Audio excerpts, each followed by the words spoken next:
Hello, good evening बच्चों। कैसे हैं आप सब? आई होप कि आप सब बहुत मस्त होंगे और ज़बरदस्त होंगे। ठीक है, आपकी पढ़ाई भी बहुत अच्छी चल रही होगी। और सबसे पहले तो आप सभी का बहुत बहुत स्वागत है आपकी अपने इस एड्यूरल क्लासेस के अंदर। ठीक है, और आज के क्लास में हम लोग बच्चों क्लास 10 का जो मैथ है हिंदी मीडियम का बिहार बोर्ड के बच्चे के लिए, उसके अंदर एक काफ़ी ज़्यादा इंपॉर्टेंट चैप्टर है जिसका नाम है प्रायिकता। मतलब इस चैप्टर की यदि हम लोग बात करें तो इस चैप्टर के अंदर जो कंसेप्ट है बिल्कुल इजी कंसेप्ट है, बहुत आसान कंसेप्ट है। ठीक है, बशर्ते उसको यदि आपने अच्छे से समझ लिया तब। और दूसरी चीज, मार्क के वेटेज के हिसाब से चैप्टर काफी ज्यादा इंपॉर्टेंट भी है। यदि आप ये समझ लीजिए ना कि इस चैप्टर का ऑन एन एवरेज जो मार्किंग आपके एग्जाम के पेपर के अंदर आपको दिखने वाला है वो एटलीस्ट 5 नंबर का तो दिखेगा ही। और इसके अलावा आपको कुछ इसके ऑब्जेक्टिव भी क्वेश्चंस वगैरह दिख जाते हैं। देखिए, मार्किंग से मतलब नहीं है, मार्किंग तो मतलब इस चैप्टर के वेटेज के हिसाब से देखा जाए या फिर इसके अंदर जितने कंसेप्ट है उसके हिसाब से देखा जाए तो काफी अच्छा मार्किंग है। मतलब एक छोटा सा चैप्टर जो आपको 5 नंबर एग्जाम के अंदर देके जा रहा है, इससे ज्यादा आप क्या चाहते हैं बताइए? बहुत आसान भी है, ऐसा नहीं है कि बहुत ज्यादा कंसेप्ट इस चैप्टर के अंदर हम लोगों को पढ़ना है। ठीक है ना, चलिए देखते हैं इसके सबसे पहले बेसिक कंसेप्ट को, प्रायिकता का। ठीक है ना, सबसे पहले देखेंगे और उसके बाद कुछ कुछ जो है क्वेश्चन को प्रैक्टिस करके समझेंगे कि आखिर किस तरीके से हम लोग जो है इस चैप्टर के अंदर क्वेश्चन को करेंगे। चलिए सबसे पहले देखिए प्रायिकता। प्रायिकता का मतलब होता क्या? ठीक है, प्रायिकता का मतलब जो है ना, यहां पे सबसे पहले आप ये समझिए, संभावना तो आप जानते ही होंगे बहुत अच्छे से। संभावना मतलब किसी भी घटना के होने की या किसी भी घटना के घटित होने की जो संभावना होती है। अब देखिए, ये घटना जो होता है, घटना बहुत तरीके के होते हैं। संसार में घटनाओं की कमी थोड़ी है। बाढ़ आता है, भूकंप आते हैं, पेड़ गिर जाता है, एक्सीडेंट हो जाता है, तो क्या इसी सब घटना का हम लोग इसके अंदर प्रायिकता निकालेंगे? नहीं, मतलब इसके अंदर कौन कौन सी घटना होगी वो भी देखेंगे। तो सबसे पहले आप ये समझ लीजिए कि आखिर प्रायिकता होता क्या है। देखिए, प्रायिकता जो है ना, किसी भी घटना के संभावना को यदि हम लोग गणितीय अंक में निरूपित करते हैं या फिर हम लोग उसको गणितीय अंक में निर्देश करते हैं, गणितीय अंक में उसको बताते हैं, तो उसको हम लोग कहते हैं प्रायिकता। ठीक है, मतलब ओवरऑल जो प्रायिकता है इसका सिंपल और बहुत ही आसान सा कंसेप्ट ये है कि आप किसी भी घटना, ठीक है, किसी भी घटना के घटित होने के संभावना को, किसको? संभावना को गणितीय अंक में जो निरूपित करते हैं उसको हम लोग क्या कहते हैं? प्रायिकता। तो सबसे पहले ये एक छोटा सा लाइन का यहाँ पे इसका परिभाषा है, उसको लिख देते हैं।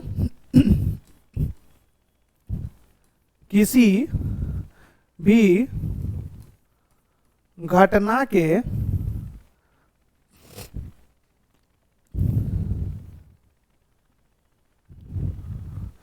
किसी भी घटना के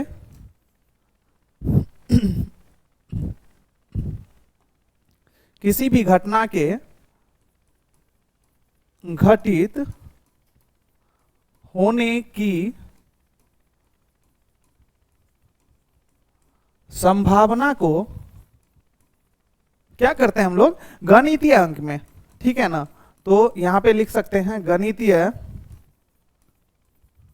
अंक में या गणितीय संख्याओं में निरूपण करना या बताना क्या कहलाता है? प्रायिकता कहलाता है। ठीक है ना, किसी भी घटना के घटित होने की जो संभावना है, संभावना को हम लोग क्या करते हैं? गणितीय संख्याओं में निरूपित करते हैं या गणितीय अंकों में बताते हैं, तो उसको हम लोग कहते हैं प्रायिकता। तो देखिए, आप लोग कहेंगे कि सर इसमें घटना तो आपने लिख दिया, तो आखिर इसमें कौन कौन सी घटना का हम लोग यहाँ पे प्रायिकता निकालने के लिए सीखने वाले? तो चलिए सबसे पहले हम लोग समझ जाते हैं कि आखिर घटना है क्या और घटना कितने प्रकार के होते हैं। देखिए, घटना होता है कोई भी, मान लीजिए जैसे अकरेंस होता है, तो घटना का मतलब तो आप लोग जानते ही हैं। जैसे हमने क्या कर लिया, मान लीजिए एक सिक्का को यदि ऊपर उछाला तो सिक्का जो नीचे गिरा, तो ये भी क्या है? घटना ही है। तो अब इसमें मान लीजिए घटना, जैसे मुझे ये कहना हो कि सिक्के को उछालने के बाद सिक्का में हेड आएगा या टेल आएगा, मतलब चित आएगा या पट आएगा।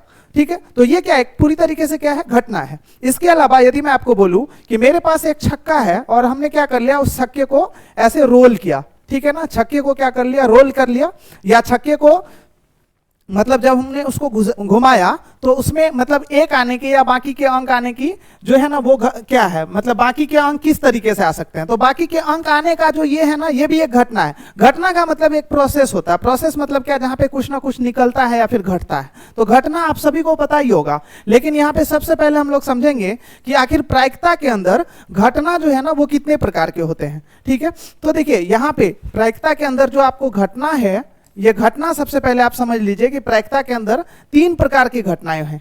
मतलब घटना जो है कितने प्रकार के होते हैं, 3 प्रकार के। एक पहला होता है संभव घटना,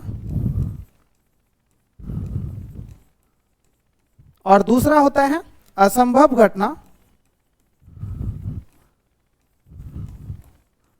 और तीसरा जो है ना ये होता है निश्चित घटना। निश्चित घटना, देखिए संभव घटना, असंभव घटना और निश्चित घटना। अब ये तीनों आखिर है क्या, सबसे पहले समझिए आप संभव घटना किसको कहा जाता है। देखिए संभव घटना जो होता है ना, 1 नंबर का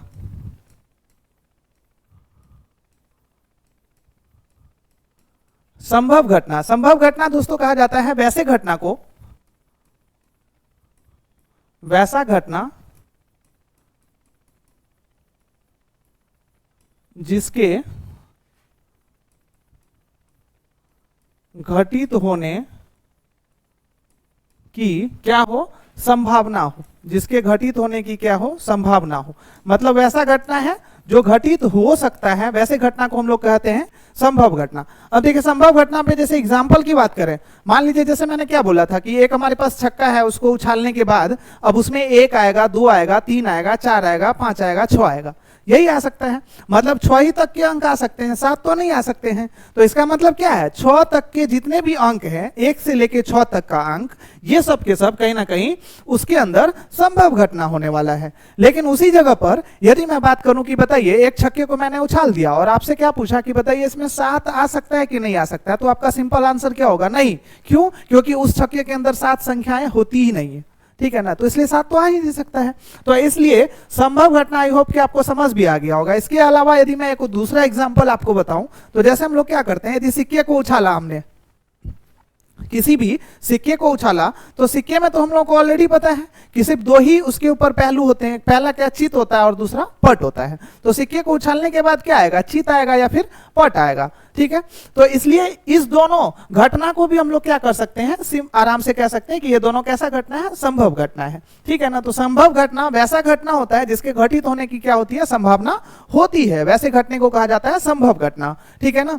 जैसे मान लीजिए हम यहाँ पे क्या कह सकते हैं, सिक्के में, जैसे में हम आराम से कह सकते हैं छक्का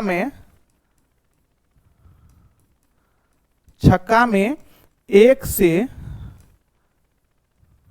6 तक के अंक, छक्का में कितने से कितने तक के अंक, 1 से लेके 6 तक के अंक। इसके अलावा दूसरा एग्जांपल यदि बात करें, तो दूसरा एग्जांपल हम लोग कह सकते हैं सिक्का में चित और पट का आना। सिक्का में क्या आना, चित और पट का आना।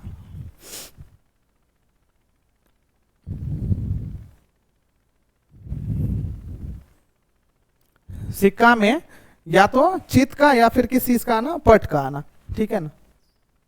सिक्का में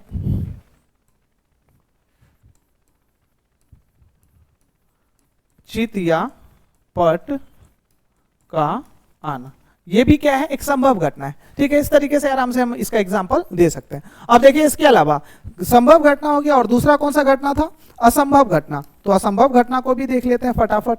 असंभव घटना तो आपने समझ ही लिया होगा मेरे ख्याल से। यदि संभव घटना जैसे मैंने आपको बताया, संभव घटना मतलब जिसके घटित होने की संभावना होती है। तो असंभव घटना क्या हुआ, मतलब नहीं, संभव मतलब क्या, संभावना। तो जिसके घटित होने की संभावना नहीं होगी वैसे घटना को क्या कहेंगे, असंभव घटना कहेंगे। जैसे हमने इससे पहले एग्जाम्पल भी आपको बताया, छक्का को उछालने के बाद आपसे मैं पूछूं कि बताइए 7 कितनी बार में आ सकता है, तो छक्का में जब 7 है ही नहीं तो 7 कैसे आएगा। इसका मतलब क्या, छक्का में 7 जो है वो कौन सी घटना है, असंभव घटना है, क्योंकि छक्का में 7 नहीं है। तो इसलिए चलिए इसको हम लोग आराम से क्या लिख सकते हैं, असंभव घटना को वैसा घटना जिसके क्या चीज होने की, घटित होने, वैसा घटना जिसके घटित होने की संभावना बिल्कुल भी ना हो, वैसा घटना जिसके घटित होने की संभावना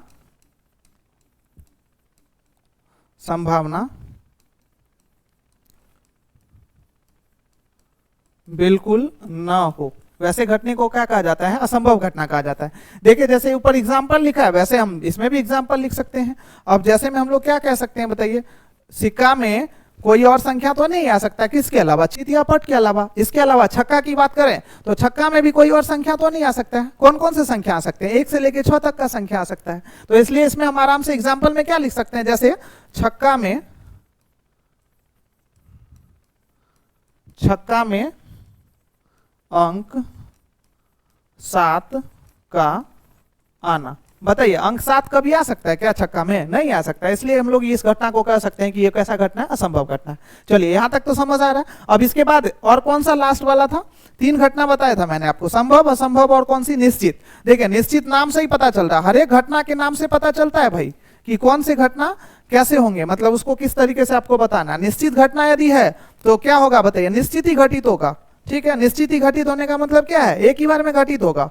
ठीक है, इसके लिए कोई टाइम नहीं कि अगले बार होगा कि किस बार होगा, क्या होगा, एक ही बार में घटित होगा। निश्चित घटना हम लोग क्या कह सकते हैं, जैसे एग्जांपल में भी देखेंगे। सबसे पहले इसको लिख लेते हैं, बताइए क्या लिख सकते हैं निश्चित घटना के बारे में, वैसा घटना जिसके घटित होने की संभावना जो है ना वो निश्चित हो। या फिर हम लोग ये भी कह सकते हैं कि वैसा घटना जो पहली बार में घटित हो, उस घटना को हम लोग कहते हैं निश्चित घटना। अब मान लीजिए आप खुद सोचिए, छक्का है, छक्का पे टोटल कितने सतह होते हैं, 6 सतह होते हैं। अब 6 सतह पे मैं 1 2 3 4 5 6 ना लिख के 6 सतह पे क्या कर दूं, सिर्फ 5 ही लिख दूं। ठीक है, 6 सतह पे मैंने क्या किया, सिर्फ 5 लिख दिया और उसके बाद उसको मैंने उछाला। तो आप खुद सोचिए कि उछालने के बाद जब वो गिरेगा तो सबसे ऊपरी सतह पे क्या आएगा, कोई और संख्या आ सकता है क्या, नहीं। क्यों, क्योंकि हर एक सतह पे 5 अंक लिखा हुआ है, समझे। तो इसी तरीके के जो जितने भी घटनाएं होती है, अब मान लीजिए जैसे मैंने क्या किया, अपने जेब के अंदर पूरी तरीके से 1 रुपए का सिक्का भर लिया। ठीक है, अब किसी को मैंने बोला कि चलिए आप आंख बंद करके मेरे जेब से एक सिक्का निकालिए। ठीक है, अब एक सिक्का निकालेगा तो बताइए क्या 2 रुपए का कभी सिक्का जेब से निकल सकता है, नहीं। मतलब पहली बार में वो क्या कर सकता है, 1 रुपए का सिक्का हमारे जेब से आराम से निकाल सकता है। कहने का मतलब है कि ये कैसा घटना है, ये घटना एक ही बार में घटित होगा, इसके लिए अगले बार या तीसरे बार चौथे बार घटित होने की जरूरत नहीं है, क्योंकि ऐसे घटना है जो निश्चित है और ये निश्चित ही घटित होने वाली घटना है। तो इसी घटना को हम लोग क्या कहेंगे, निश्चित घटना। अब देखिए इसको लिखना हो तो किस तरीके से हम लोग बता सकते हैं, निश्चित घटना क्या होता है, बताइए। वैसा घटना जिसके घटित होने की संभावना क्या हो, बिल्कुल निश्चित हो, उस घटना को क्या कहा जाता है, निश्चित घटना। तो हम लोग आराम से कह सकते हैं वैसा घटना जिसके घटित होने की क्या हो, संभावना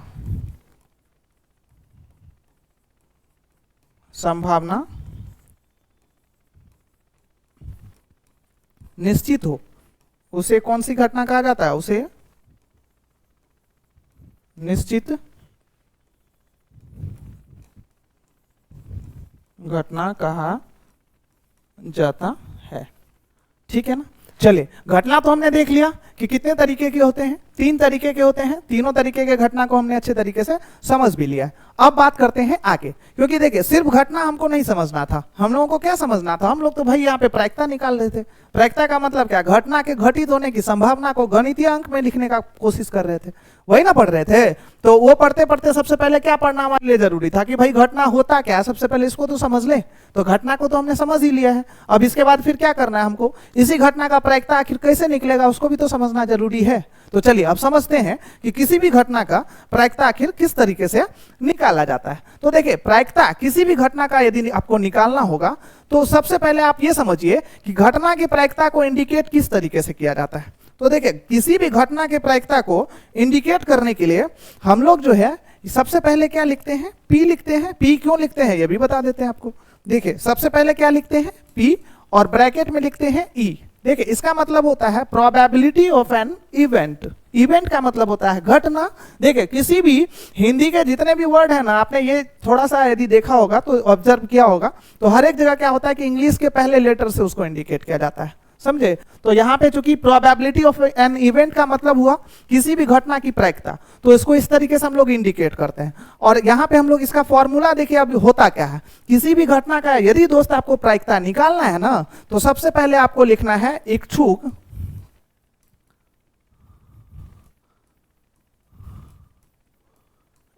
परिणामों की संख्या बटे में कुल संभव परिणामों की संख्या।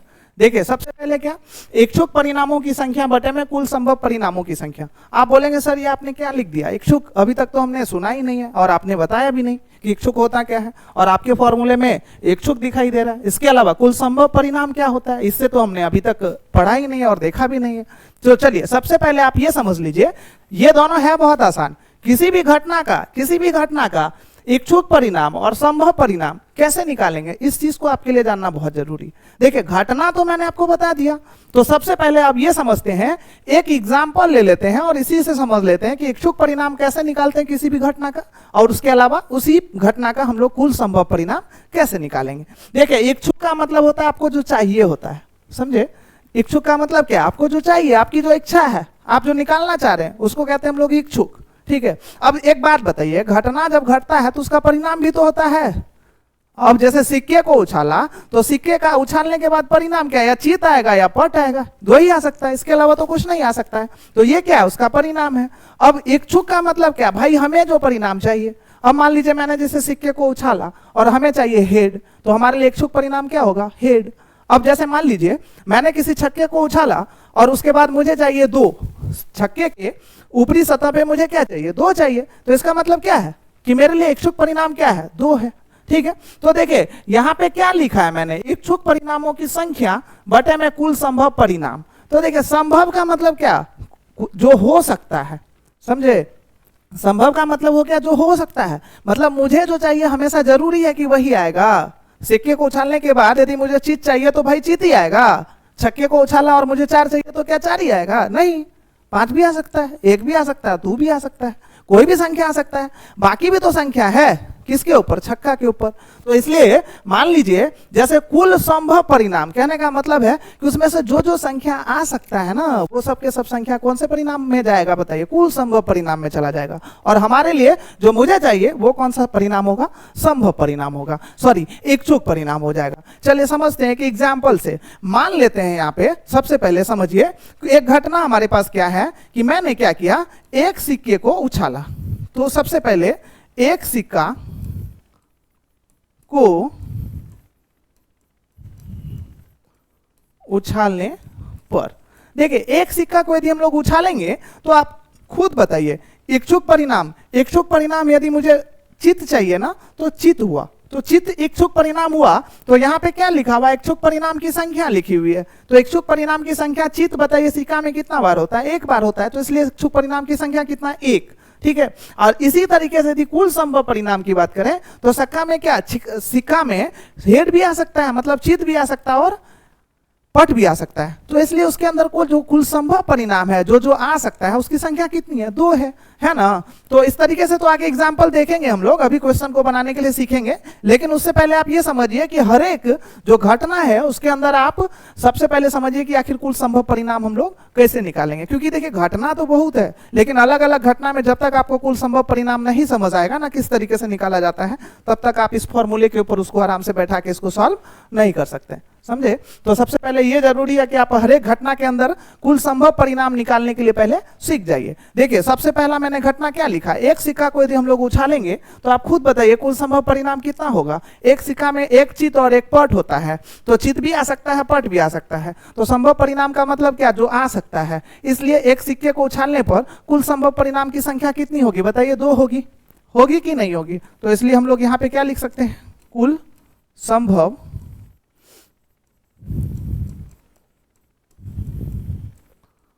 परिणामों की संख्या कितनी होगी? 2। कब? एक सिक्के को उछालने पर। अब इसी तरीके से मान लीजिए 2 सिक्के को यदि हम लोग एक साथ उछालते हैं, ठीक है ना, तो 2 सिक्के को एक साथ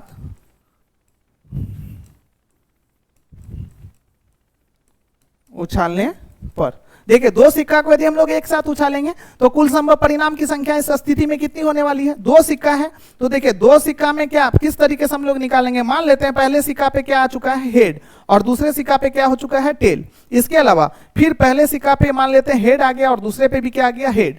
फिर पहले सिक्का पे टेल आ गया और दूसरे पे क्या आ गया? हेड। पहले पे टेल आ गया और दूसरे पे भी क्या आ गया? टेल। तो इस तरीके से बताइए, ये सिर्फ 4 इसके जो है ना पॉसिबल स्थिति बन सकते हैं, मतलब यही सिर्फ 4 जो है इसके पॉसिबल स्थिति बन सकते हैं, इसके अलावा और कुछ तो आ नहीं सकता है। मतलब इसको देखो हमने किस तरीके से 2 सिक्के को हम लोग क्या कर रहे हैं? एक ही साथ उछाल रहे हैं ना, तो 2 सिक्के को एक साथ उछालेंगे तो अब उसके स्थिति में हमको देखना है कि कुल संभव परिणाम आखिर निकलता कितना है। तो उसके लिए सबसे पहले हम लोग क्या सोच सकते हैं? मान लीजिए पहले सिक्के को उछाला और उस पर क्या आ गया? हेड आ गया, ठीक है। हेड और टेल दोनों आ सकता है, जरूरी नहीं है हमेशा हेड ही आए, लेकिन हर एक स्थिति को तो मुझे यहाँ पे लिखना ही है। तो सबसे पहले मैंने क्या कर लिया कि पहले स्थिति में जो हेड आया उस स्थिति को मैंने यहाँ पे लिख लिया है। तो पहले स्थिति में पहले सिक्के पे क्या? हेड, और दूसरे सिक्के में क्या? टेल। ये पहला कंडीशन हो चुका है। या तो ये आ सकता है, नहीं तो क्या हो सकता है दोस्तों? नहीं तो पहले सिक्के पे भी हेड आ सकता है और दूसरे सिक्के पे भी हेड आ सकता है, तो ये दूसरी इसकी कंडीशन हो सकती है। या तो ये आ सकता है। अब इसके अलावा क्या? पहले सिक्के पे टेल आ सकता है और दूसरे पे हेड आ सकता है, ये इसकी तीसरी स्थिति बन सकती है।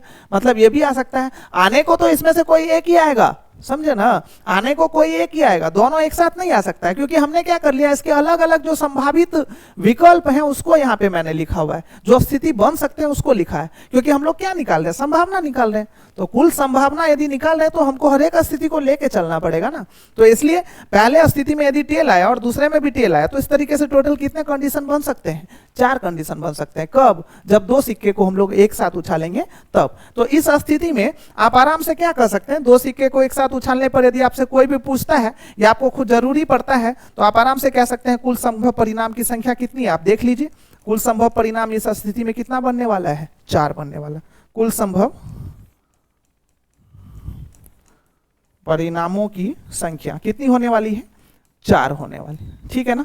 आई होप कि यहां तक आपको अच्छे से समझ भी आ गया होगा, और जहां पे आपको समझ नहीं आया है तो प्लीज करके आप एक बार कमेंट करके जरूर बताइएगा। और देखिए एक रिक्वेस्ट आप सभी से होगा कि प्लीज करके आप अपने दोस्तों में अधिक से अधिक इस क्लास को जरूर शेयर कीजिएगा और हमारे एडुअल क्लासेस को सब्सक्राइब कर लीजिएगा, क्योंकि अभी लगातार आपके एग्जाम तक हम लोग आपके साथ खड़े हैं और आपके साथ मेहनत करेंगे, ठीक है। आपके लिए एक एक चैप्टर का प्रॉपर जो कॉन्सेप्ट होगा उसको क्लियर और पूरी अच्छे तरीके से डिस्क्राइब करेंगे, समझे। तो आपको इस चैनल से काफी ज्यादा कहीं ना कहीं आगे सपोर्ट और मदद मिलने वाला है, इसलिए प्लीज करके इस चैनल को सब्सक्राइब कर लीजिएगा और हमारे इस चैनल का हिस्सा बन के रहिएगा, ताकि एग्जाम में आपको कहीं ना कहीं काफी ज्यादा सपोर्ट मिल सके। चलिए, अभी आज के इस क्लास में हमने देखा कि कुल संभव परिणाम और कितने स्थिति में? 2 स्थिति में, मतलब 2 घटना का देखा है। और भी घटनाएं हैं जिसमें आपको कुल संभव परिणाम जानना जरूरी है, ठीक है ना। तो फिर इसके नेक्स्ट वाले हम लोग क्लास में अभी करेंगे कि किस तरीके से आगे की और कौन कौन से घटना है जिसमें हम लोगों को कुल संभव परिणाम निकालने के लिए सीखना है। और उसके बाद फिर क्या करेंगे, एक एक करके आराम से बुक के क्वेश्चन को चाहेंगे तो आराम से हम लोग चेक करके देख सकते हैं, क्योंकि देखिए कॉन्सेप्ट से बाहर कुछ भी नहीं होता है, समझे ना। ये दिमाग में आप आराम से बैठा लीजिए कि पहले आपका यदि कॉन्सेप्ट क्लियर है तो बुक के एक एक क्वेश्चन को आप यूं उड़ा सकते हैं, उसमें कहीं से आपको कोई दिक्कत नहीं होगा, ठीक है ना। चलिए, धन्यवाद, मिलते हैं फिर अगले वीडियो में।